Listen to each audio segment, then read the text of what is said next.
É um prazer estar aqui, obrigado também pelo convite. E é um tema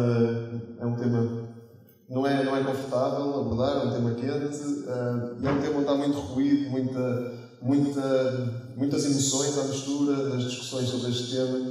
Acho que é mesmo importante, como o Jonathan estava a dizer, que a Igreja esteja informada e que possa dessa forma também dar um contributo pertinente, não é? Um contributo relevante sobre as questões, não é? Esta questão do género em particular, que é uma questão muito complexa. E eu gostava que nós hoje pudéssemos abordar esta questão nas suas várias dimensões, não é? Há muitas dimensões aqui. Há a dimensão política, a dimensão legal, a dimensão médica, a dimensão psicológica, a dimensão filosófica, e nós vamos passar por elas todas, está bem? Isto vai ser um bocado denso, um bocado maçudo, talvez. Vou tentar não vos cansar demasiado, mas queria dar pelo menos uma pincelada em cada uma das dimensões, para nós ficarmos assim com uma visão mais ampla do fenómeno. Queria dizer que há um artigo que foi também escrito a acompanhar o desenvolvimento desta apresentação, está online, depois posso partilhar, e vamos também no GBU publicar um pequeno livro sobre esta temática em breve. Gostava de começar com um vídeo para nos dar assim um cheirinho, não é? Para nos introduzir no tema, e depois vamos apertar os cintos e vamos levantar voo neste tema. Okay? There's been a lot of talk about identity lately, but how far does it go? And is it possible to be wrong? We went to the University of Washington to find out. Are you aware of the debate happening in Washington State around the ability to access bathrooms, locker rooms, spas based on gender identity and gender expression? I think people should be able to have access to the facility. I think bathrooms could and potentially should be gender neutral because there doesn't need to be a classification for differences. I think people definitely should have the ability to go into whichever locker room they want. I feel like at least public universities should do their best to accommodate for those who do not have a specific gender identity. You know, whether you identify as male or female and whether your sex at birth is matching to that, you should be able to utilize the resources. So if I told you that I was a woman, what would your response be? Good for you. Okay, like, yeah. Nice to meet you. I'd be like, what? Really? I don't have a problem with it. I'd ask you how you came to that conclusion. If I told you that I was Chinese, what would your response be? I mean, I might be a little surprised, but I would say, good for you. Like, yeah, be who you are. I would maybe think you had some Chinese ancestor. I would ask you how you similarly came to that conclusion and why you came to that conclusion. I would have a lot of questions, just because on the outside I would assume that you're a white man. If I told you that I was 7 years old, what would your response be? I wouldn't believe that immediately. I probably wouldn't believe it, but I mean, it wouldn't really bother me that much to go out of my way and tell you, no, you're wrong. I'd just be like, oh, okay, he wants to say he's 7 years old. If you feel 7 at heart, then then so be it. Yeah, good for you. So if I wanted to enroll in a first grade class, do you think I should be allowed to? Probably not, I guess. I mean, unless you haven't completed first grade up to this point and for some reason need to do that now. If that's where you feel like mentally you should be, then I feel like there are communities that would accept you for that. I would say so long as you're not hindering society and you're not causing harm to other people, I feel like that should be an okay thing. If I told you I'm 6 feet 5 inches, what would you say? That I would question. Why? Because you're not. No, I don't think you're 6'5". If you truly believed you're 6'5", I don't think it's harmful. I think it's fine if you believe that. It doesn't matter to me if you think you're taller than you are. So you'd be willing to tell me I'm wrong? I wouldn't tell you you're wrong. No, but I say that I don't think that you are. I feel like that's not my place as like another human to say someone is wrong or to draw lines or boundaries. No, I mean, I wouldn't just go like, oh, you're wrong, like, that's wrong to believe in it, because, I mean, again, it doesn't really bother me what you want to think about your height or anything. So, I can be a Chinese woman. You... Sure. but I can't be a 6'5" Chinese woman. Yes. If you thoroughly debated me or explained why you felt that you were 6'5", I feel like I would be very open to saying that you were 6'5", or Chinese, or a woman. It shouldn't be hard to tell a 5'9" white guy that he's not a 6'5" Chinese woman. But clearly it is. Why? What does that say about our culture? And what does that say about our ability to answer the questions that actually are difficult?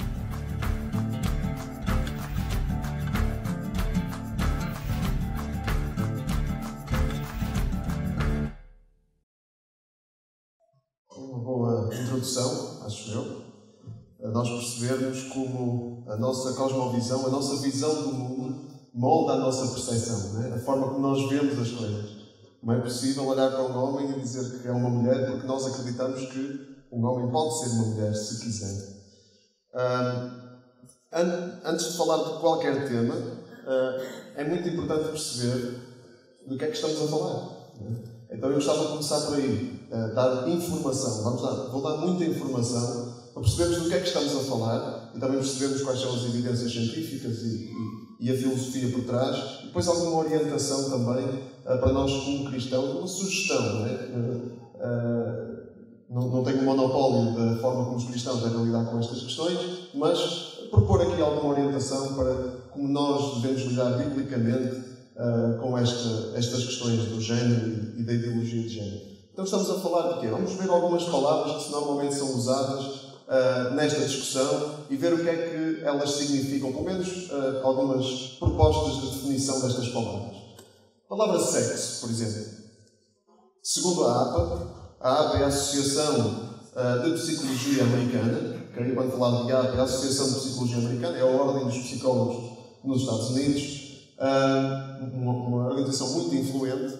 A definição de sexo é traços fisiológicos que distinguem machos e fêmeas. Uma definição bastante simples, não é? E direta. São os traços fisiológicos que distinguem machos e fêmeas. No entanto, a APA emitiu diretrizes para os psicólogos poderem trabalhar com a população transgênero.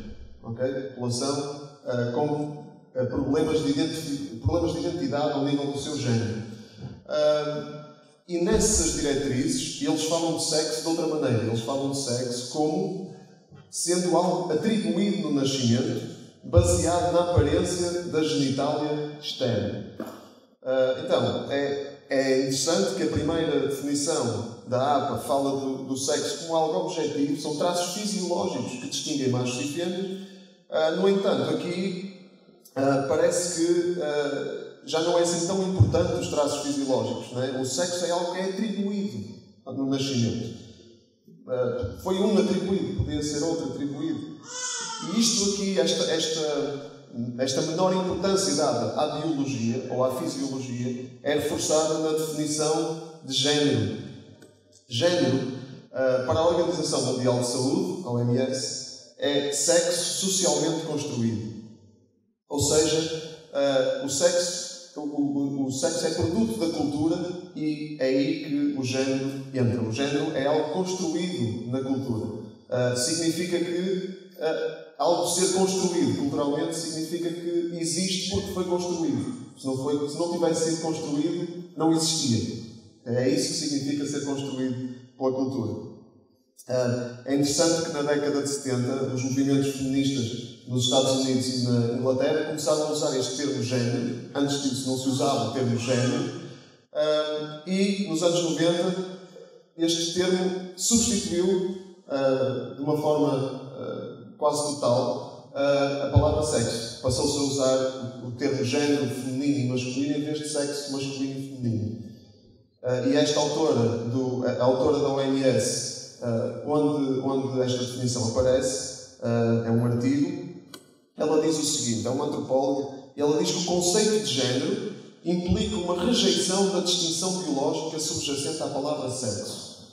Ou seja, rejeita-se a biologia, rejeita-se a distinção biológica, né, entre sexos. Rejeita-se isso. E vê-se isso, e ela diz, aparece como alibi ideológico para manter a dominação, o alibi da natureza. Ou seja, distinguir homens e mulheres pelo seu sexo, objetivamente, é só um pretexto para manter a dominação das mulheres pelos homens. É isso que é assim de se vê. Okay?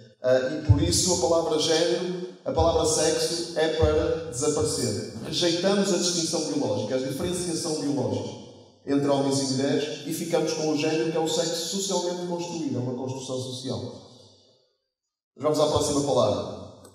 Identidade de género. Identidade de género, diz a APA, que é o sentimento íntimo de ser homem ou mulher, ou um género alternativo, que pode não corresponder ao sexo de uma pessoa atribuída ao nascimento ou às características sexuais primárias ou secundárias da pessoa. Então, isto é um sentimento íntimo, a identidade de género. É um sentimento que diz respeito a cada um.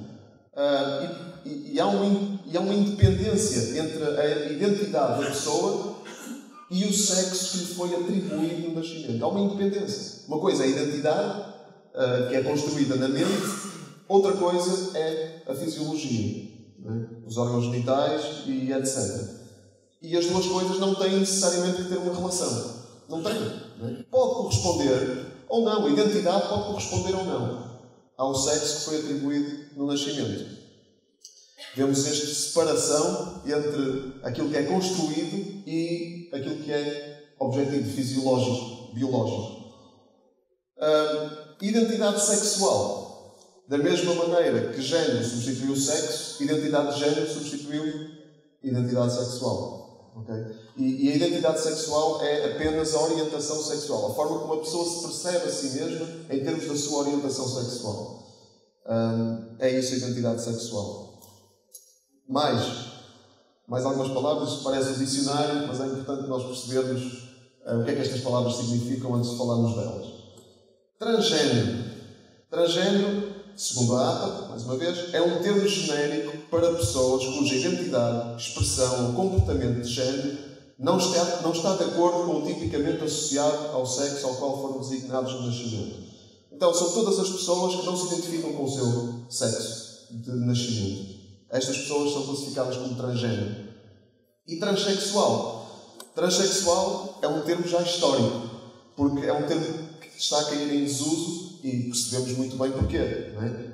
Sexo foi substituído por género, identidade sexual foi substituído por identidade de género, transsexual é substituído por transgénero. É um termo histórico e médico que se refere a indivíduos que sofreram alguma forma de tratamento médico e ou cirúrgico para a reatribuição de género. É um termo médico, né? É mais usado na medicina, são as pessoas que fizeram algum tipo de procedimento para mudar, para terem o seu género, para terem uma reatribuição de género. São estes os termos que são usados na medicina e na psicologia hoje. E por último, igualdade de género. Segundo a Unicef, é apenas homens e mulheres terem os mesmos direitos. Isso é igualdade de género. Depois da definição, no mesmo artigo, a Unicef faz uma ressalva importante. Esta definição, a igualdade de género, não exige que meninos e meninas, ou mulheres e homens, sejam iguais, ou que eles sejam tratados de forma igual, de forma exatamente igual. É uma boa ressalva da Unicef, mas, de facto, não parece ser isto que se vê quando se trata de questões de género. Esta ideia de que não é necessário meninos e meninas serem exatamente iguais ou tratados iguais. Se não, vejamos. Vamos ver duas citações de como estas ideias têm vindo, tido origem na academia, nas universidades. Vamos começar.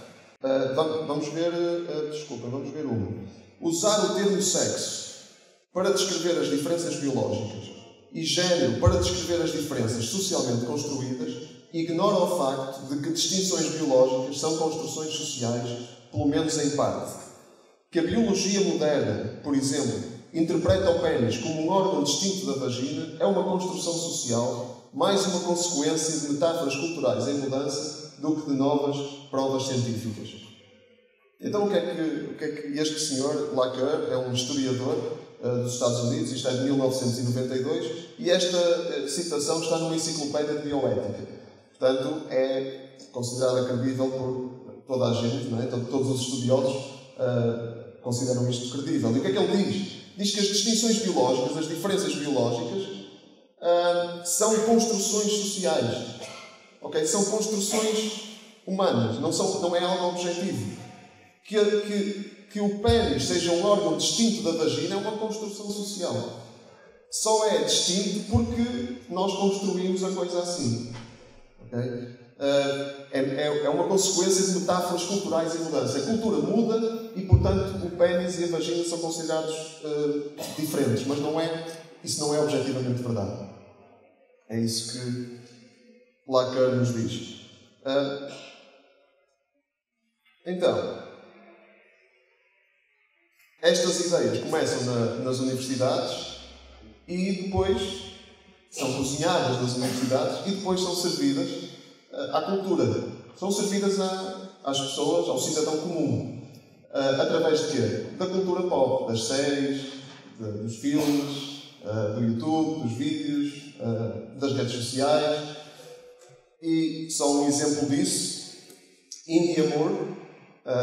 Indie Moore é uma mulher transgênero e quando se diz mulher transgênero hoje, está-se a dizer um homem que decidiu ser uma mulher. É isso que é uma mulher transgênero. Okay? Isto é confuso, mas vamos tentar apanhar. Então esta pessoa, Indie Moore, ele é ator de uma série do canal Sci-Fi que se chama Suppose e que é uma série que glorifica no fundo a transexualidade. Ele fez um tweet e nesse tweet ele disse o seguinte: se uma mulher tem um pênis, o seu pênis é um pênis biologicamente feminino. Ok? Deu para apanhar? A maior publicação LGBT do mundo, não é? Pelo menos uma das maiores publicações LGBT digitais, pegou neste tweet e clarificou o raciocínio. Como é que eles clarificaram o raciocínio? Vamos ver se apanhamos o raciocínio. Mulheres transgênero são mulheres. Mulheres transgênero são homens, biologicamente. Okay? São mulheres. Então, mulheres transgênero têm corpos de mulher. Então, os pênis de mulher transgênero são pênis de mulher. Okay? Vamos a falar de ideologia de género. Já estamos a ver algumas ideias que fazem parte desta ideologia. Vamos tentar ver uma definição de ideologia de género. Doutora Michelle Cartella é pediatra e presidente do Colégio Americano de Pediatras. Ela diz que a ideologia de género é um sistema de crenças que afirma que o sexo é uma construção social. A ideologia de género ensina que cada pessoa tem algo chamado identidade de género no cérebro, que pode ou não ser o mesmo que o seu sexo biológico. O seu princípio base é que essa identidade de género é mais real do que a realidade biológica material do sexo de uma pessoa. Então, temos aqui estas ideias, nesta definição, que o sexo é uma construção social, uma pura construção social, e que o princípio base é que a identidade de género é mais real, a identidade que se constrói na mente é mais real do que a realidade biológica material do sexo de uma pessoa. Aquilo que a pessoa percebe sobre si mesma é mais real do que aquilo que o seu corpo manifesta. Agora, nem toda a gente considera que a ideologia de género existe. Por exemplo, numa publicação progressista, que se chama The Guardian, do Reino Unido, diz que a ideologia de género é uma teoria de ativistas religiosos de extrema-direita, que a apresentam como um movimento liderado por gays e feministas para derrubar a família tradicional e a ordem natural da sociedade. É uma expressão fabricada para vender uma narrativa falsa e justificar a discriminação contra mulheres e pessoas LGBT.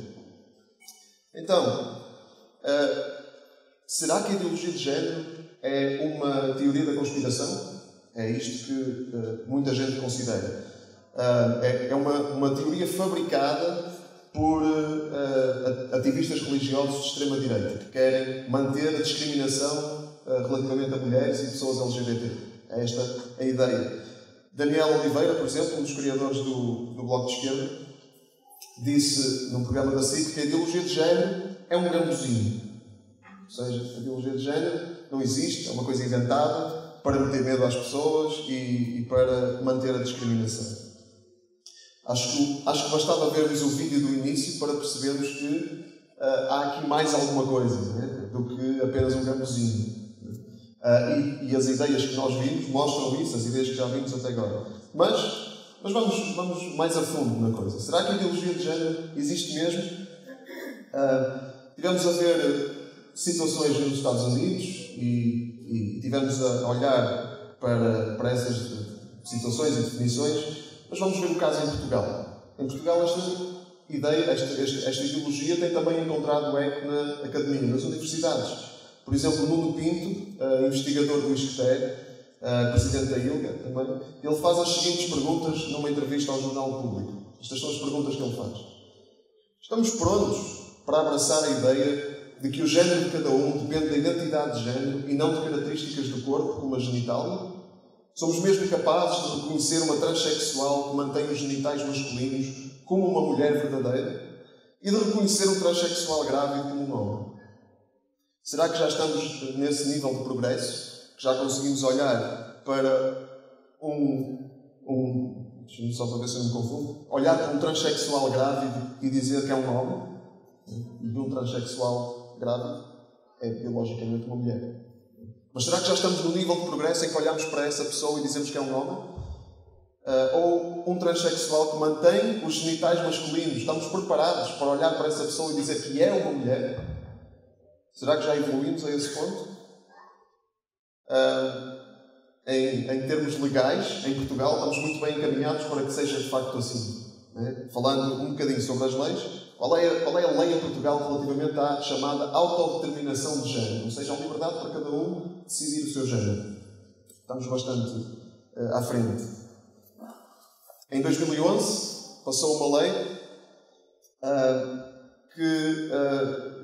nessa lei, várias coisas, mas uma delas é que a mudança de género passou a exigir só um requerimento e um relatório médico assinado por 2 profissionais de saúde.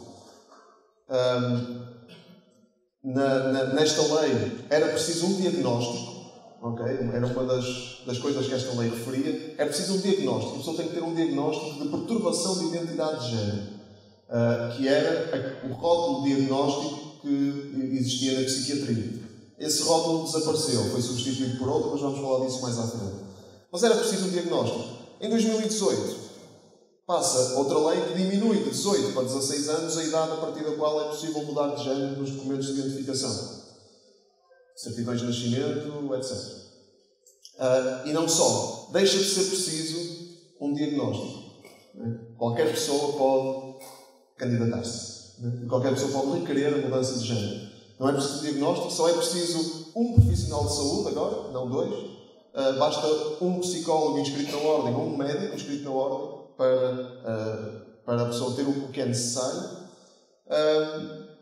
E nesta lei também referia que esta autodeterminação de género deve ser aplicada no sistema de ensino.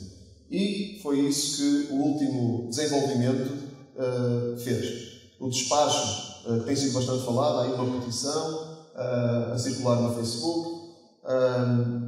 Este despacho o que tenta efetivar é que aquilo que foi decidido na lei de 2018 seja aplicado no sistema de ensino.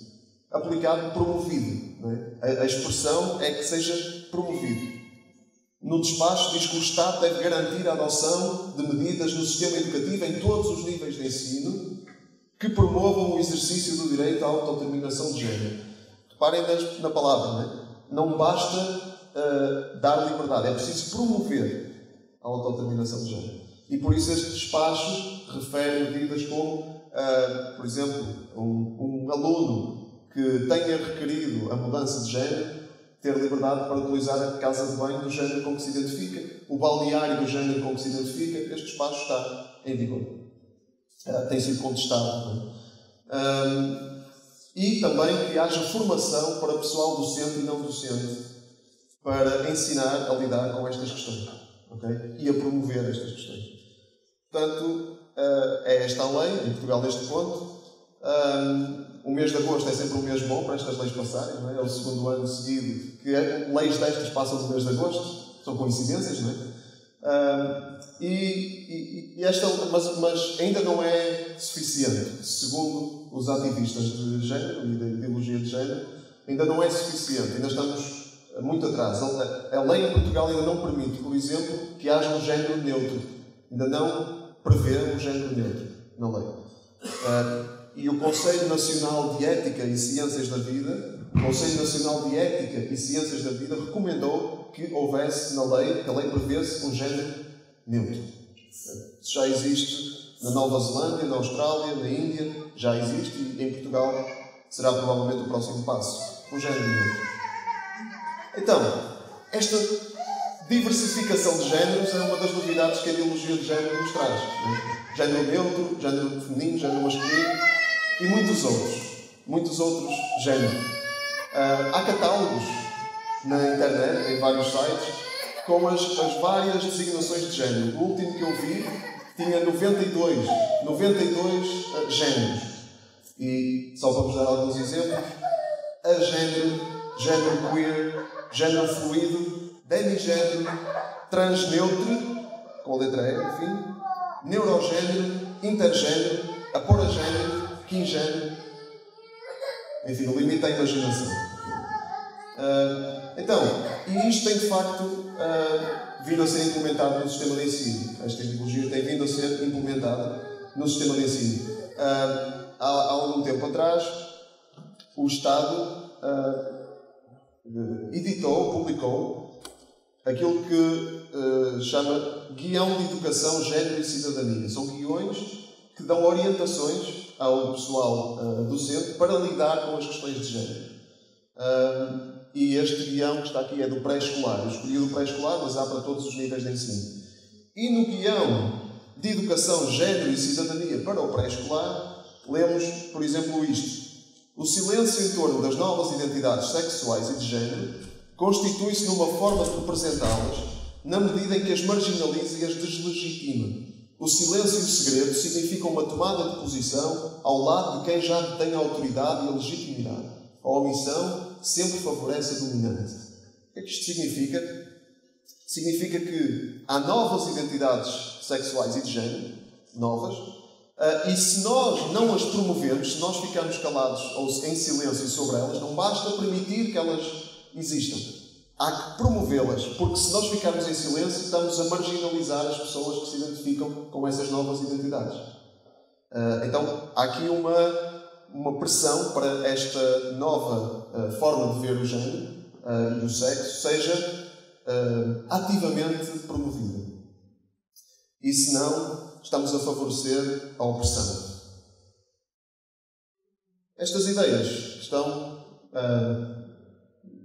absolutamente disseminadas. Por exemplo, outro exemplo muito ilustrativo disso é, por exemplo, a capa da edição de janeiro de 2017 da National Geographic Magazine. Na capa tem um menino de 9 anos de altura que chama-se Avery Jackson, vive como uma menina, vive como se fosse uma menina. Compreensivelmente isto deu muita polémica, né? Porque a National Geographic Magazine espera-se que seja uma revista sobre ciência e não para promover uma agenda política.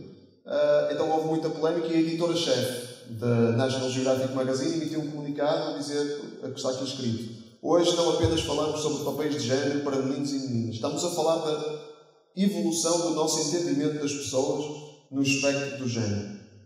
Ou seja, o nosso entendimento sobre o género está em evolução. Essa é a declaração da Susan Goldberg. E há um espectro. O género é um espectro. É um leque. Numa ponta está o masculino, na outra ponta o feminino, mas no meio disso há toda uma infinidade, toda uma panóplia de diferentes géneros que são também legítimos. Então nós podemos construir o género nesse espectro. E aqui encontramos a ideia muito popular também, de que os meninos e meninas devem ter liberdade para escolherem o seu género. Não devemos impor o género aos meninos e meninas. Eles devem ser ensinados, a partir do pré-escolar, já vimos, que há novas possibilidades de identidade. Eles não precisam de ficar confinados ao sexo que lhes foi atribuído ao nascimento e nem sequer às categorias normais de masculino e feminino. Podem ser criativos. Então, e o raciocínio então nós precisamos de agir cedo para não impor um género às crianças e elas poderem, logo desde cedo, muito precocemente, poderem começar a construir o seu género livremente. E é um problema quando a sociedade quer impor um género às crianças. Essa é a ideia.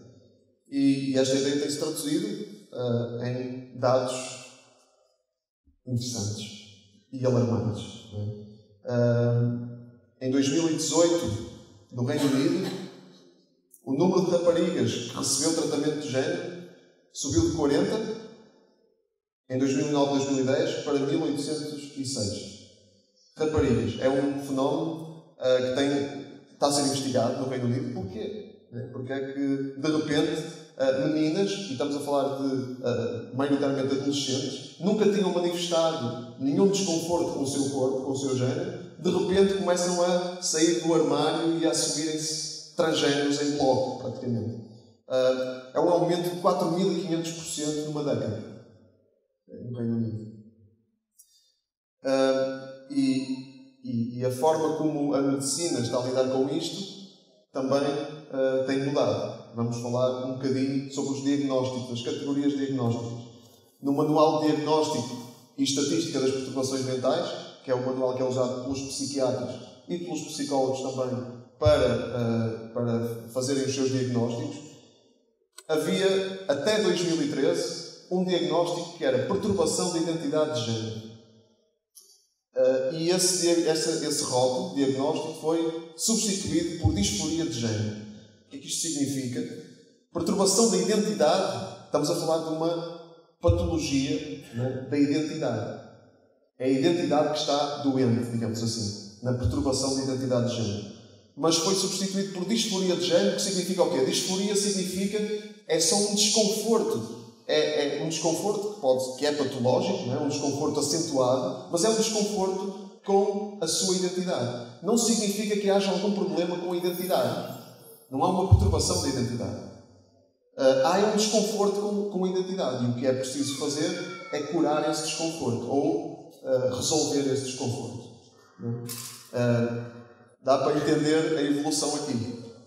Nesta linha, em 2017, na Dinamarca, deixa de haver sequer este diagnóstico de disforia de género. Portanto, não há qualquer problema com alguém que se sente membro de um género que não corresponde ao seu corpo. Não há problema absolutamente nenhum.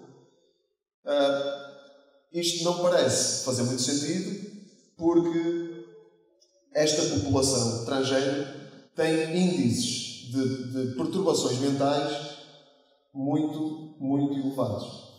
Por exemplo, suicídio. A população transgénero, 40% da população transgénero tenta o suicídio durante a vida. Significa que é 9 vezes superior à média geral. 9 vezes a média geral. Depressão e ansiedade, 50% da população transgénero sofre de depressão ou ansiedade. Depressão é 8 vezes maior o índice do que a média geral e a ansiedade 4 vezes maior do que a média geral. Então parece haver alguma coisa aqui. Parece que esta condição não é saudável.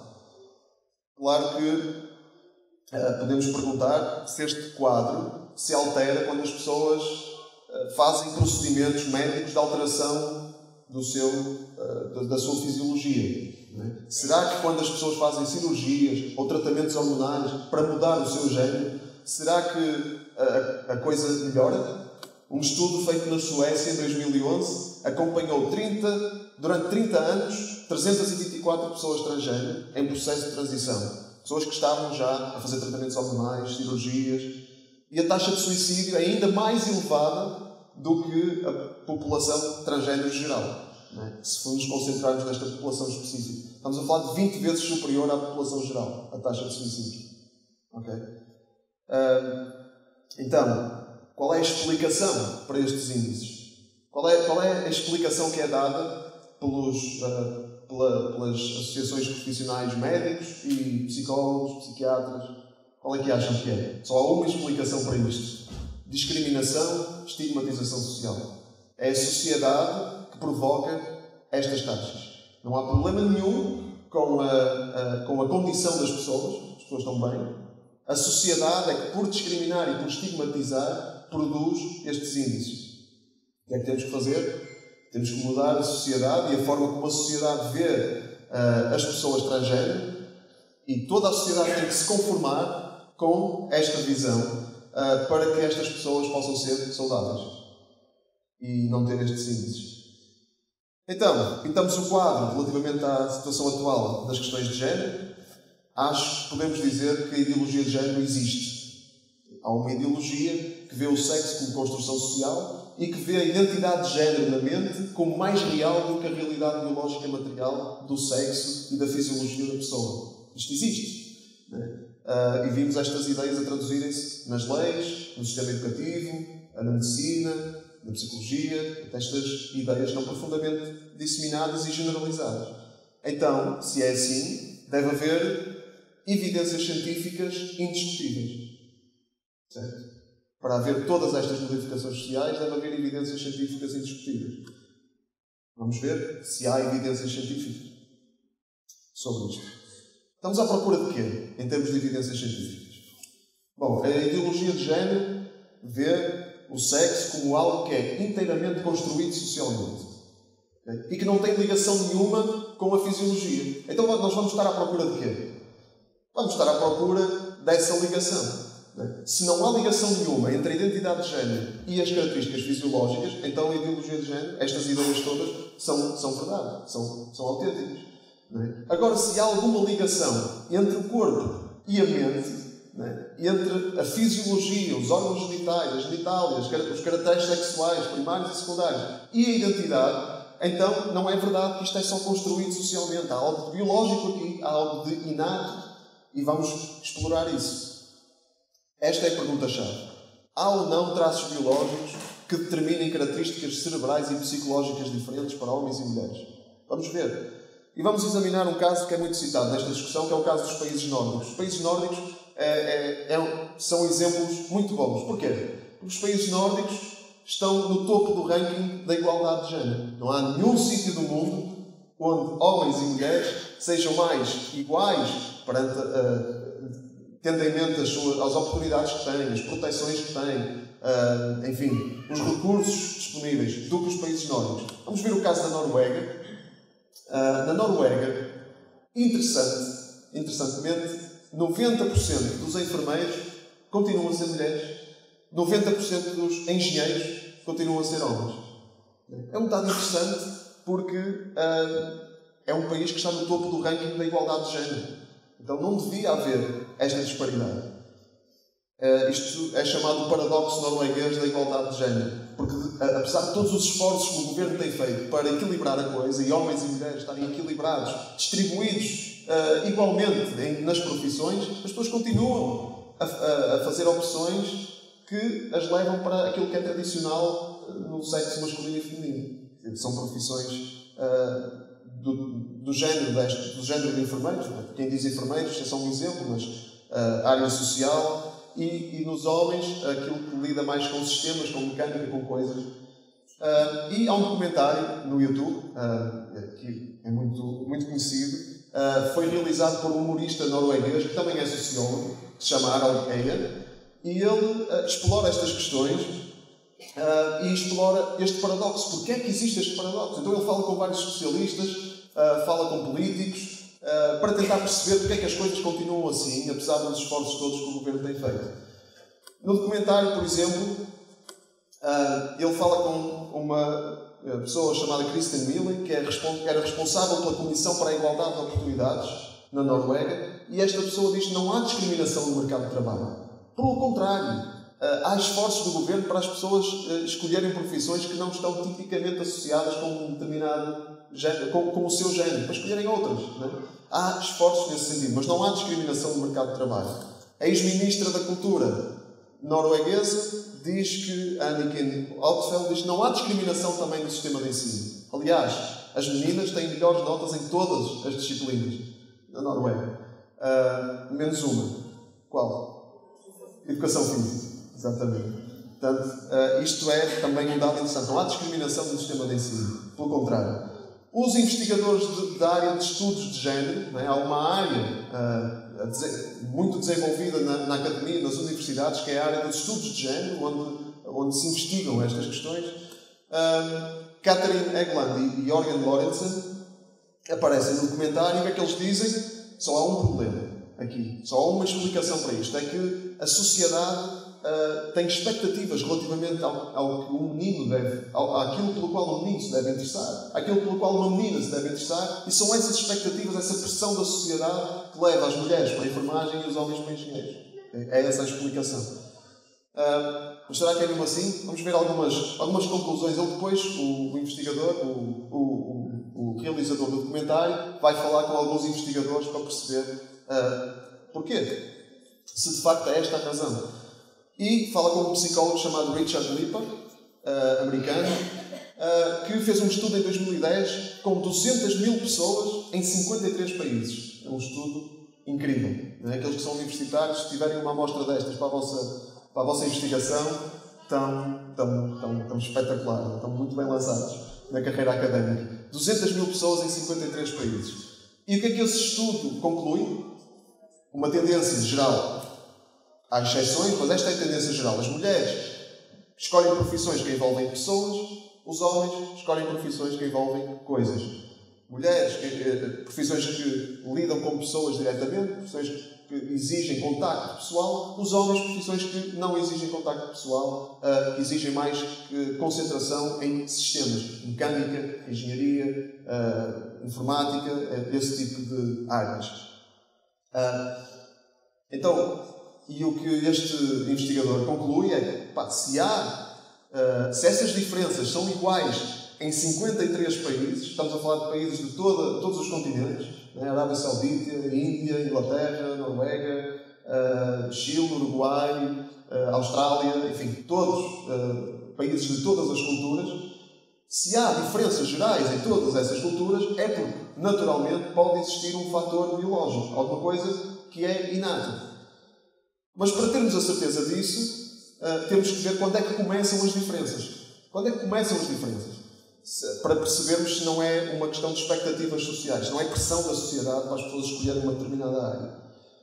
E o realizador do documentário vai ter com Simon Baden-Cohen, um psiquiatra inglês da Universidade de Cambridge, e este psiquiatra trabalha na área da investigação do autismo, e ele fez uma experiência com 100 bebés com um dia de vida. E ele mostrou a esses bebés, de um lado, um objeto mecânico, do outro lado, um rosto, uma cara.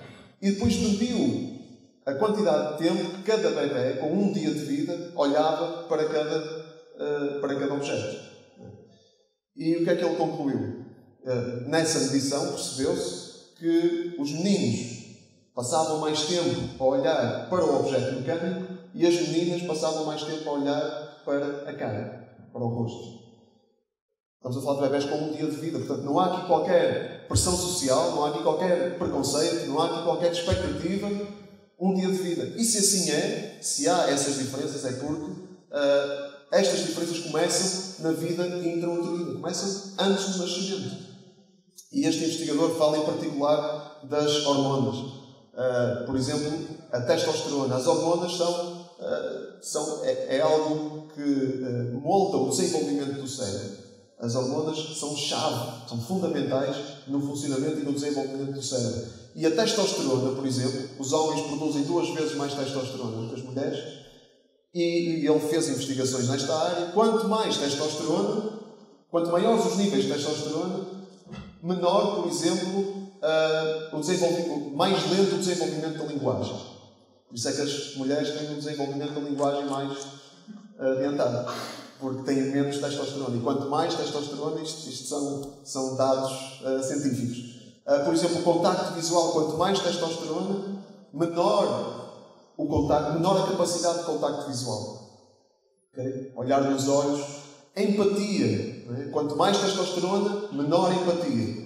Empatia é a capacidade de nos colocarmos no lugar do outro. E por isso, um resultado disto é que há mais mulheres nas profissões que envolvem empatia, como por exemplo a psicologia. Eu estou numa área totalmente dominada por mulheres. Não é? Eu, no meu curso, era eu, mais 3 ou 4, e o resto era só senhoras. Não é? Porquê? Porque são estas as tendências. Agora, muito importante perceber que isto são tendências gerais e que as exceções são normais. As exceções são normais. Não é para uma mulher escolher engenharia que é menos feminina do que uma mulher que escolhe enfermagem. Okay? As exceções são normais, mas esta é a tendência geral. E para concluir, os especialistas com quem o realizador do documentário falou, Anne Campbell, uma psicóloga evolucionista, e ela diz o seguinte: dada a função reprodutiva das mulheres, nada mais natural do ponto de vista evolutivo do que haver um mecanismo psicológico que torne essas tarefas particularmente prazerosas para as mulheres. Ou seja, se as mulheres têm a função da reprodução, não há nada mais natural que o corpo das mulheres e o seu cérebro esteja preparado para abraçar essa tarefa reprodutiva, essas tarefas relacionadas com a reprodução, abraçar com prazer. Daí que as mulheres, por exemplo, têm mais empatia, ou seja, preocupam-se mais. Preocupam-se mais com as pessoas, e isso é muito importante, por exemplo, é muito importante no cuidado com as crianças. Não é? A empatia, a preocupação com as pessoas. A tendência para evitar situações de confronto físico. Não é algo também característico das mulheres e que tem a ver com a sua função reprodutiva. E eu aqui não estou a discutir a teoria da evolução. O que estou a dizer é que há um cérebro que está preparado para lidar com a especificidade das tarefas que cada sexo tem que desempenhar. E a função reprodutiva, até agora pelo menos, é algo exclusivo das mulheres. Só uma mulher é que consegue engravidar e dar à luz filhos. Pronto, as evidências são de facto estas. Não é? Há diferenças, essas diferenças são objetivas, não são construídas socialmente, vêm da vida intrauterina. E no fim do documentário, então o realizador ele pega nestas conclusões e vai mostrá-las aos investigadores de género que diziam que o problema era só as expectativas sociais. E o que é que eles dizem? Só um exemplo.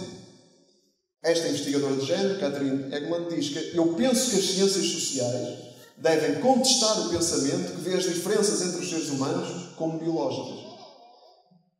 Vamos perceber o que é que está aqui ela a dizer. As ciências sociais devem contestar o pensamento que vê as diferenças entre os seres humanos como biológicas. Mas então as ciências têm a tarefa de contestar o pensamento? As ciências sociais ou naturais não deveriam olhar para as evidências e ver o que é que as evidências dizem? Porque contestar o pensamento é uma tarefa da filosofia, não é uma tarefa da ciência. Mas esta é a postura dos investigadores de género. Há que contestar o pensamento que vê as diferenças entre os seres humanos como biológicas. Porquê? Porque, lembremos daquela definição da antropóloga da OMS, as diferenças biológicas servem para perpetuar a discriminação. Ao dizer que há diferenças, estamos a dizer que as mulheres são inferiores, automaticamente. E é por isso que se devem contestar. Por exemplo, uma cientista chamada Angela Saini escreveu um livro chamado Inferior, e nesse livro ela fala da história da ciência e como as mulheres sempre foram discriminadas na ciência. E é verdade, as mulheres sempre foram vistas, a ciência historicamente sempre foi vista como algo de homem, algo dos homens, a área dos homens. Mas nesse apanhado que ela faz da história da ciência, ela diz isto: este é o ponto de interrogação que paira sobre nós, a levantar a possibilidade de que as mulheres estão destinadas a nunca atingir a paridade com os homens porque os seus corpos e mentes simplesmente não são capazes de tal. Então, se dizemos que há diferenças entre os corpos de mulheres e de homens, estamos a dizer que as mulheres não são capazes. É isso que é assim que é interpretado. Não é? Agora, nós temos que dizer, porque é lógico, e é óbvio, que a diferenciação não significa inferiorização. Ao se dizer que há diferenças, não estamos a dizer que uns são inferiores aos outros, só estamos a dizer que são diferentes.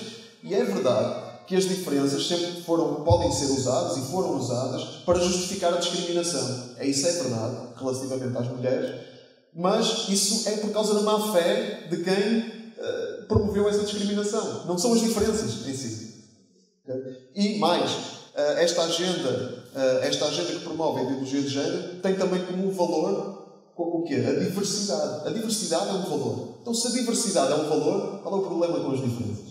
Devemos celebrar as diferenças e não querer eliminá-las. Mas é isso que, na prática, acontece.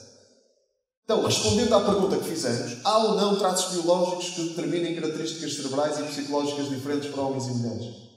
Nós vimos que há. Particularmente a questão hormonal. As hormonas são traços biológicos, fazem parte da biologia e, sim, determinam características cerebrais diferentes, determinam características psicológicas diferentes entre homens e mulheres. Portanto, não há evidências científicas para a ideologia de género. Não só não há evidências científicas para a ideologia de género, como todas as evidências apontam para que exista de facto uma ligação entre mente e corpo. Há uma ligação. E essa ligação é importante. E determina o comportamento e determina a identidade. Uma coisa muito importante, já falei sobre isso, mas é sempre importante nós referirmos isto. Estamos a falar de diferenças gerais e exceções normais. Os homens e mulheres têm diferenças gerais, mas as exceções são normais. Okay?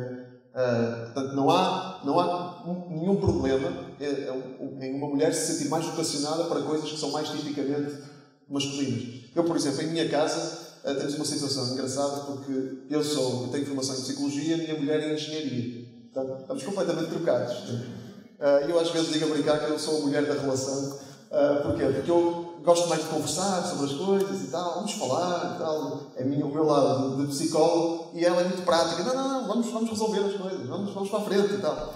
Então, temos assim algumas brincadeiras. Por exemplo, a minha mulher, quando é preciso fazer alguma coisa de bricolagem em casa, eu sou um zero. Nem um prego na parede eu consigo fazer decentemente. E a minha mulher tem jeito para isso. Então, portanto, estou a dizer isto, se há aqui alguém que tem comportamentos que podem ser tipicamente mais vistos como sendo do sexo oposto, não tenho problema nenhum. E se não tem problema. É uma distribuição normal. Né? Há o topo, o cume, que é onde estão a maior parte dos casos, mas depois, nas extremidades, há outras situações mais não tão frequentes, mas que também são normais. Isto é uma distribuição normal. Ok, vimos as evidências e já fomos falando de algumas ideias que estão na base da ideologia de género, já fomos falando de algumas filosofias que estão na base, mas vamos examinar essas filosofias com mais alguma profundidade. E aguentem aí, já não falta muito, já passamos de metade. Eu sei que isto é denso e que cansa um bocadinho, porque é muita informação, mas é importante examinar isto tudo. Então, de onde é que saiu esta ideia? De onde é que vem a ideologia de género em termos da filosofia que está por trás? Vamos voltar à definição da ideologia de género para percebermos aqui duas ideias-chave. A primeira, de que o sexo é uma construção social. A segunda, de que a identidade de género é mais real do que a realidade biológica material do sexo de uma pessoa. A primeira filosofia que mostra de onde vem esta ideia de que o sexo é uma construção social pura, okay? Que é construído socialmente e se nós não construíssemos, não existia diferenças. Tem raízes relativistas. Uma filosofia em particular que se chama construtivismo social relativista. Sei que são palavrões, mas o que é que isto significa construtivismo social relativista? É a filosofia que diz que não há uma autoridade suprema. Okay? Ou seja, não há nenhuma entidade que nos diga o que é objetivamente verdade. Não há verdade absoluta. Okay? Então, se não há verdade absoluta e se não há nenhuma entidade que nos diga o que é verdade e o que é que não é, o que é que nos resta? Resta-nos construirmos culturalmente a realidade. E é daí que nasce a ideia de que tudo é relativo e que não há uma verdade absoluta. Então nós temos que construir a nossa própria realidade. Então é subjetivo. E por isso dizemos, alguns desta filosofia, que o sexo é uma construção social. Andrew Fellows, um pensador canadiano, ele diz que quando o que está do lado de fora deixa de fornecer uma autocompreensão saudável, resta retirarmos para dentro e tentarmos construir a nossa própria autocompreensão. Ou seja, se não há Deus, se não há nada fora de nós, se não há nenhuma entidade transcendente que nos dê uma compreensão de nós mesmos, então o que é que nos resta? Resta nós retirarmos para dentro de nós próprios e construirmos cada um de nós a nossa própria compreensão de nós mesmos. Estamos sozinhos a tentar construir a realidade. É daí que vem a ideia de que o sexo é uma construção social pura. Atenção, nem todo o construtivismo social é radical como este. Não é? Há construtivismo social que diz, e bem, que há uma dimensão da realidade que é construída culturalmente. E há coisas que somos nós que construímos. É a sociedade que constrói. Ideias que somos nós que construímos também relativamente aos sexos. Não é? Relativamente à parte, à dinâmica entre o masculino e o feminino. Não é? Nós construímos algumas ideias. Por exemplo, há algum tempo construiu-se a ideia de que os homens, isto foi durante grande parte da história, não é? De que os homens não deveriam fazer o trabalho doméstico era exclusivamente para as mulheres. Hoje, eu acho que muito pouca gente já vive assim. Não é? Está a mudar. Não é? Os homens também participam no trabalho doméstico. Isso é uma coisa que é construída socialmente. Certo? E outras coisas. Por exemplo, eu estive numa conferência internacional em julho, na África do Sul, e havia pessoas de ilhas do Pacífico, onde nessas ilhas os homens usavam saias. E era essa a indumentária. Os homens usavam saias. Né? E as mulheres usavam saias e calças de acordo com o que quisessem. Mas os homens usavam saias. Então era engraçado ver aquele grupo sempre com as suas sainhas. E eles não eram nada femininos, garanto. Eram enormes. Mas isso também é algo que é construído socialmente. Agora, é essa a realidade que nós temos aqui. Nós temos que estar adaptados à nossa cultura. Na nossa cultura, homens usarem saias não é masculino. E isso também tem uma importância. A dimensão da construção social também tem importância. Não estou aqui a dizer que os homens agora podem usar saias e que devem usar saias. Né? Porque poder já podem. Então, o que nós temos aqui é uma filosofia, é uma corrente, um movimento filosófico que se chama pós-modernismo. Né? O pós-modernismo, segundo o pai do pós-modernismo, um francês chamado Jean-François Lyotard, ele diz que, simplificando ao extremo, ele definiria pós-modernismo como incredulidade relativamente às metanarrativas. Ou seja, o pós-modernismo, a era em que nós vivemos hoje, que diz que não há uma verdade absoluta, que tudo é relativo, o que é que o pós-modernismo diz? Que há várias interpretações da realidade. Eu tenho uma interpretação da realidade, tu tens uma interpretação da realidade, e todas essas interpretações são válidas. Não há uma metanarrativa, ou seja, não há uma interpretação suprema. Alguém aqui se consegue lembrar de uma possível interpretação suprema da realidade? A Bíblia, por exemplo. A Bíblia é uma interpretação suprema. A Bíblia diz que é a interpretação da realidade, que é a única interpretação verdadeira da realidade. E o pós-modernismo diz não.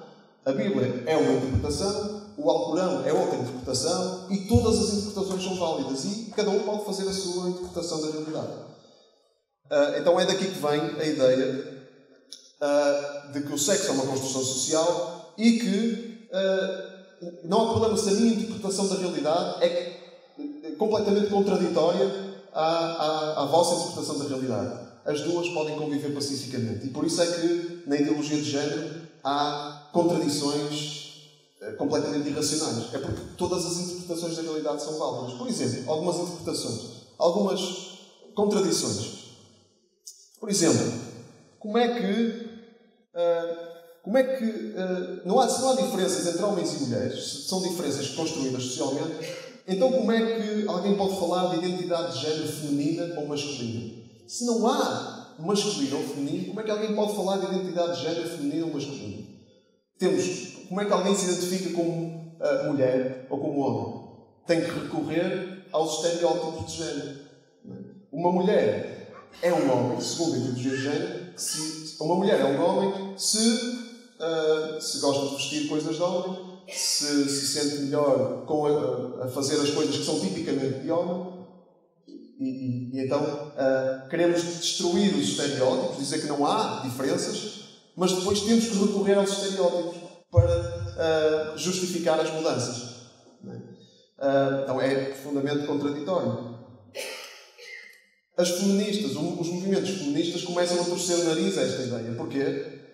Porque os homens tornam-se mulheres e não é obrigatório, perante a lei, fazer qualquer procedimento médico, cirúrgico ou de hormonal, os homens tornam-se mulheres e depois competem contra as mulheres nos desportos de mulher. E adivinhem o que é que acontece? Ganham. Não é? Porque fisicamente o homem, em média, tem vários índices superiores às mulheres em termos físicos, não é? em termos do poderio físico. Esta fotografia é do Campeonato Mundial de Cycling, onde um homem conquistou o pódio e estão ali as duas mulheres ao lado, no segundo e terceiro lugar. Outro grupo que começa a ter alguma noção dos perigos da ideologia de género é o grupo das pessoas que se identificam como homossexuais. Porquê? Vamos pensar. Se um homem gosta de homens, esse homem não será, na realidade, uma mulher presa num corpo de homem? Porque quem é que gosta de homens? São as mulheres. São os estereótipos. Então, isto é, no fundo, é o fim. Se o transgenerismo prevalecer, é o fim da homossexualidade. Porque se um menino começa a manifestar que gosta mais de rapazes, então esse menino provavelmente é uma menina. Vamos tratá-lo. Então, muitas contradições e muitas irracionalidades. É só alguma. Vamos à próxima filosofia, para avançarmos, e é só esta filosofia que eu gostava de referir, porque há outras ideias, mas a outra é o marxismo. O marxismo, de onde é que vem isto? Esta ideia de que a identidade de género é mais real do que a biologia, do que a realidade biológica material. Para Marx, a desigualdade económica era a raiz de todos os males. Há um problema no mundo, é a desigualdade económica. Queremos resolver os problemas todos da sociedade, vamos equilibrar as classes. Vamos eliminar as diferenças entre classes. Era essa a filosofia de Marx. E a história era a batalha entre os opressores, a burguesia, os ricos, e os oprimidos, o proletariado, os trabalhadores. Então a história para Marx resumia-se a isto. E ele escreveu no Manifesto Comunista: a história de toda a sociedade até aqui é a história da luta de classes. Qual é a solução para isto? Revolução. E vemos então assim como é que surgem todos os massacres do século XX, nos países de ditaduras comunistas, em que dezenas de milhões de pessoas foram mortas por causa desta revolução, por causa da revolução que Marx prescreveu, né? Para chegar à utopia, o comunismo, que era a utopia para Marx. Devem estar a perguntar o que é que isto tem a ver com a ideologia de género. Eu vou explicar. Para Marx e o seu braço direito, Engels, qual era a raiz de toda a opressão para Marx? De onde é que vinha a opressão? A primeira opressão de classes coincide com a opressão do sexo feminino pelo masculino. É daí que vem toda a opressão. Escreveu Engels. E Marx escreveu que a família moderna contém em germe não apenas a escravidão, como também a servidão.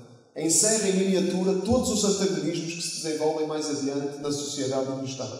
Isto significa, onde é que começa a opressão? Começa na opressão da mulher pelo homem. E onde é que esta opressão acontece? É na família.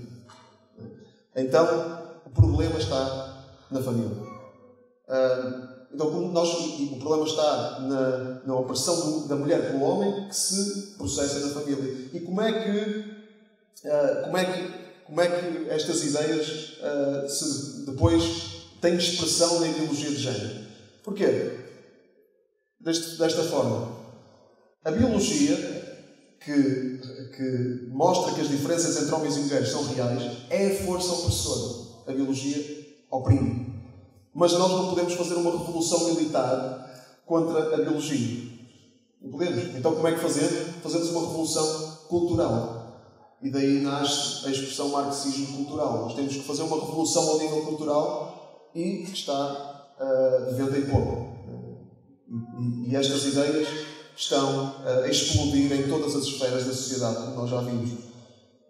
Então, é interessante que a ideologia de género tem na sua base estas duas filosofias, o pós-modernismo e o marxismo, que são filosofias incompatíveis. São absolutamente incompatíveis. Porquê? Lembram-se que o pós-modernismo era a incredulidade relativamente às metanarrativas. Ou seja, o pós-modernismo diz que não há interpretações melhores do que as outras. São todas válidas. Mas o marxismo diz que é a interpretação válida. O marxismo diz que a nossa interpretação da realidade é a interpretação correta. Então o pós-modernismo não devia simpatizar com o marxismo. Mas simpatiza. Porquê? Porque há um inimigo comum. E estas duas filosofias incompatíveis unem-se para atacar um inimigo comum. Que é qual? A fé cristã. A fé cristã. Porque a fé cristã tem na sua base valores que chocam de frente contra estas duas filosofias. Vamos ver então quais são esses valores. Por exemplo, a verdade. Uma frase de Jesus. Eu sou o caminho, a verdade e a vida. A primeira parte do versículo de João 14,6. Então, só esta frase da Bíblia faz desmoronar completamente, se for verdade, isto faz desmoronar completamente o pós-modernismo. Porquê? Porque o pós-modernismo diz que não há uma verdade e a fé cristã, Jesus, diz que a verdade existe e que essa verdade é uma pessoa. Não pode haver nada mais concreto. Se a verdade é uma pessoa, essa pessoa é Jesus Cristo. E tudo aquilo que nós dizemos que é verdade, temos que dizer por referência a Jesus Cristo. É Ele que nos diz se alguma coisa é verdade ou não na ótica da fé cristã. Então, o pós-modernismo fica logo em xeque, por causa do valor da verdade. Jesus diz o seguinte sobre os sexos. O que é que Jesus diz sobre os sexos? É outro valor. Porém, desde o princípio da criação, Deus os fez macho e fêmea. Por isso, deixará o homem o seu pai e a sua mãe, e unir-se-á à sua mulher, e serão os dois uma só carne. E assim já não serão dois, mas uma só carne. Portanto, o que Deus ajuntou, não o separa o homem. Que valor é que está aqui? A unidade. É esta a ideia de Deus para homem e mulher. E este valor choca de frente com o quê? Com o marxismo. Porque o marxismo diz que homem e mulher são inimigos. Um é o opressor, a outra é a oprimida. Então eles têm que estar sempre em campos de batalha opostos. Mas a fé cristã diz que não. Não, que eles devem ser um só. E não é que são um só, desaparecem. Não, mantêm a sua individualidade. Homem e mulher permanecem homem e mulher, mas tornam-se um só. É das uniões mais profundas. E Jesus depois diz que até é uma figura, a união entre homem e mulher, da união entre Cristo e a sua Igreja. Então é das uniões mais profundas que há. Ou a união mais profunda que há. Outro valor é a complementaridade entre os sexos. E isto, eu estava a falar sobre isto numa universidade e estava à espera de ver quando é que entrava alguém pela porta e me levava dali, porque é completamente escandaloso dizer isto na nossa cultura atualmente. Vós, mulheres, sujeitai-vos aos vossos maridos como ao Senhor. Até nas igrejas é um bocado escandaloso dizer isto às vezes. Porque o marido é a cabeça da mulher, como também Cristo é a cabeça da igreja, sendo Ele próprio o Salvador do corpo. De sorte que assim como a igreja está sujeita a Cristo, assim também as mulheres sejam em tudo sujeitas aos seus maridos. Vós, maridos, amai as vossas mulheres, como também Cristo amou a igreja e assim mesmo se entregou por ela. Então, o que é que temos aqui? O homem é chamado para liderar a sua casa, para ser a cabeça da mulher. E a mulher é chamada para se sujeitar ao seu marido, mas isto é absolutamente escandaloso, mas há que ler o resto da passagem. Porque isto é uma figura da Igreja e de Cristo. E Cristo, Ele foi o cabeça da Igreja, liderando em amor, em sacrifício. É assim que o homem, segundo a Bíblia, deve liderar a sua casa, em amor e em sacrifício. O homem deve dar tudo, deve dar o corpo às balas pela mulher, pela sua mulher, pela sua casa. Então isto é uma visão de amor sacrificial, não é uma visão de opressão ou discriminação. Claro que é assim que a nossa cultura interpreta, como se isto fosse uma promoção da discriminação e da opressão da mulher pelo homem. Então, só mais uma questão. Como é que nós, cristãos, então agora, devemos lidar com isto? Temos uma guerra cultural. Há uma guerra cultural entre a civilização judaico-cristã e estas ideias pós-modernistas que querem acabar, e as ideias marxistas que querem, no fundo, acabar com os valores judaico-cristãos. E tem sido assim desde que Marx publicou o Manifesto Comunista, em que diz que a religião era o ópio do povo e a religião é, de facto, o inimigo a abater. Como é que nós cristãos então podemos? Isto é uma sugestão que eu deixo. Como é que nós cristãos, algumas sugestões, como é que nós cristãos nos devemos conduzir então? Olha, como é que não nos devemos conduzir? É com medo. Essa é a primeira forma que nós, biblicamente, não nos devemos conduzir relativamente à ideologia de género. Nós não temos medo da ideologia de género, porque diz em 1 João 4,18 que o amor não conhece o medo. O amor verdadeiro afasta o medo. Quem tem medo receia o castigo e, por isso, quem tem medo não é perfeito no amor. O contexto desta passagem, Jesus está a falar do castigo de Deus e da forma como nós encaramos o castigo de Deus. Não é? Quem ama não tem medo do castigo de Deus. Quem conhece o amor de Deus não tem medo do castigo de Deus. Mas o que é facto, nós podemos dizer aqui, esta é uma frase objetiva: o amor não conhece o medo. Portanto, o amor é incompatível com o medo. Nós não fomos chamados para ter um espírito de temor, um espírito de medo. Fomos chamados para ter um espírito de coragem. Então nós não temos, os cristãos não têm medo da ideologia de género. E nós somos chamados para não ter medo, mas amar. Não é? Amar, falando a verdade em amor, mas amar. E amar quem? Amar as pessoas transgênero, amar as pessoas, amar os ativistas da ideologia de género. Nós somos chamados para manifestar o amor de Deus que transforma vidas. Não é? Somos chamados para isso.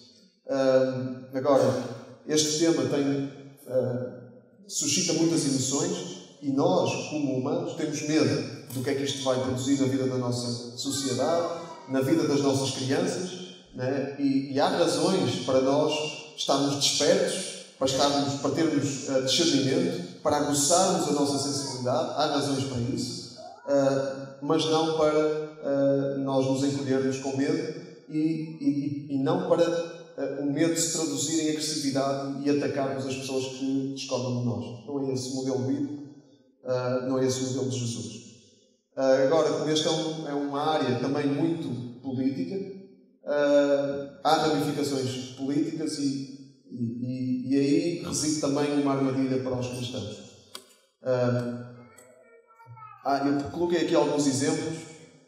Eu não quero aqui falar de candidatos políticos, isto são só alguns exemplos. Nem quero aqui falar de quem vota em A, B ou C. Embora eu pessoalmente fosse incapaz de votar em partidos que defendem abertamente esta ideologia. Mas isso sou eu e acho que isso deve nos fazer pensar se queremos que esta ideologia seja promovida. Mas estas imagens estão aqui, não para falar do Donald Trump ou do Bolsonaro, só para dizer que nestas últimas campanhas são exemplos de ocasiões em que os cristãos, eu creio que ultrapassaram uma linha, em que os cristãos se colaram sem sentido crítico. Colaram-se a um candidato, colaram-se a um lado político, e o perigo disso é que nós, quando nos colamos a um lado político, perdemos a nossa capacidade crítica, ou muito provavelmente perdemos a nossa capacidade crítica desse lado. E a Igreja é chamada para ter uma voz profética. Isto significa que a Igreja tem que falar, tem que chamar a atenção para as falhas morais da esquerda e tem que chamar a atenção para as falhas morais da direita. A Igreja tem que ter a sua voz profética. A Igreja não se pode colar a um dos lados da barricada. Embora a Igreja também não estou a dizer que os cristãos não se devem envolver na política, acho que devem, que os cristãos não devem ser politicamente despertos, acho que devem, e devem votar com consciência e saber em quem estão a votar e saber o que é que defende a pessoa em quem estamos a votar. E temos já aí o dia 5 de outubro, 6 de outubro a vir, o dia das eleições legislativas, e devemos levar todas estas coisas em conta. Agora, não podemos, a Igreja não pode ser conhecida por ter um lado político. A Igreja tem que ser conhecida por empunhar a bandeira da cruz, a bandeira do Evangelho. Essa tem que ser a principal marca da Igreja. O Evangelho, a boa nova de Cristo. Devemos envolver publicamente? Eu creio que sim. devemos ter consciência em quem estamos a votar, eu creio que sim, mas devemos ser primariamente conhecidos pela cruz, pela mensagem do Evangelho, o perdão que Cristo oferece na cruz para todas as pessoas. Ativistas de género, transgêneros, todas as pessoas têm à sua disposição o perdão que conquistou Cristo na cruz. E a cruz tem que ser posta em ação, e nós cristãos devemos pôr a cruz em ação. E Jesus nos fala muito disso, fala disso de uma forma muito direta e frontal. Se alguém quer vir após mim, negue-se a si mesmo, tome cada dia a sua cruz e siga-me. E este é um chamado para os seguidores de Jesus Cristo. Não é? Os seguidores de Jesus Cristo estão aqui para levar a sua cruz. Isto significa sacrifício, significa que devemos sim falar a verdade, devemos sim amar, falar a verdade em amor, com graça e verdade, como Jesus fez, mas devemos também abraçar a nossa cruz, e abraçar a cruz significa aquilo que significa quando Jesus abraçou a cruz, significa sacrifício, significa dar a vida, significa amar a todo o custo, e se as coisas se tornarem tão difíceis que nós somos perseguidos, isso já está a acontecer, não é? Somos perseguidos por causa da nossa fé, então nós temos que agarrar a cruz e proclamar o Evangelho no meio da perseguição. Não significa que nós não devemos ter um envolvimento na sociedade, volto a dizer, devemos, mas em última análise vamos ser perseguidos e nessa altura nós temos que nos lembrar que somos chamados para abraçar a cruz, e como Jesus fez na cruz, quando estava a ser injustiçado, perseguido e morto, ele orou pelos seus inimigos e disse: Pai, perdoa-os porque eles não sabem o que fazem. Seja essa a nossa postura também. Obrigado.